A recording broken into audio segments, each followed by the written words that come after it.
तुझे तुझसे गलती रे भाई।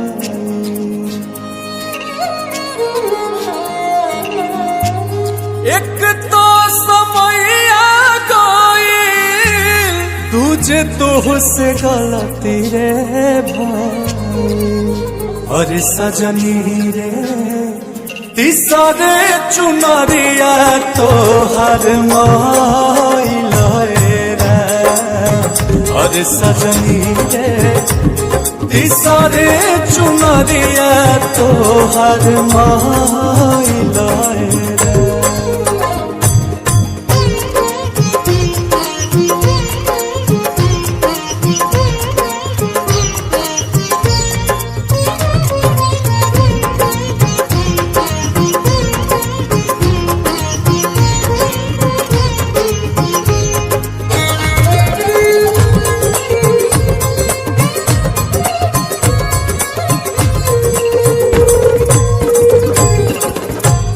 बचपन बितवलू तू तो खेल के नदानी में। हमके भुलाई गईलू जोशला जवानी में। मेरे सैया शरण तेरी सुनो जी प्रभु मेरी। अब नहीं कोई लोग कहा मानवा में दुविधा।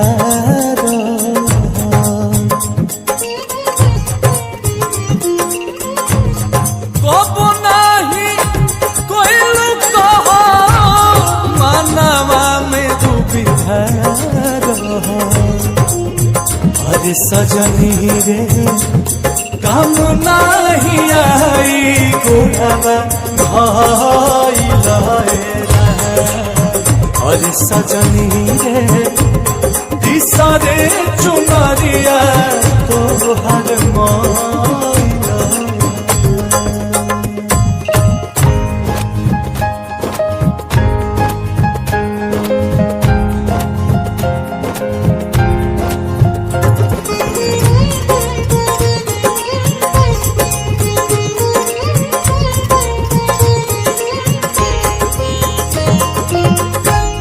कुछ नहीं हो अब तो रोवाला से रानी।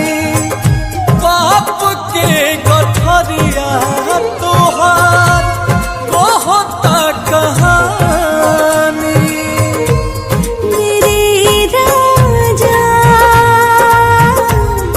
रहम करना शरण अपनी मुझे रखना। लाख 84 ओनी कब फेर जाना मोहनी। लाख 84 ओनी कब फेर जाना मोहनी। अरे सजनी रे चली ना बहाना कमनो कइला तेरा। अरे सजनी रे तीसरे चुनरिया तो हर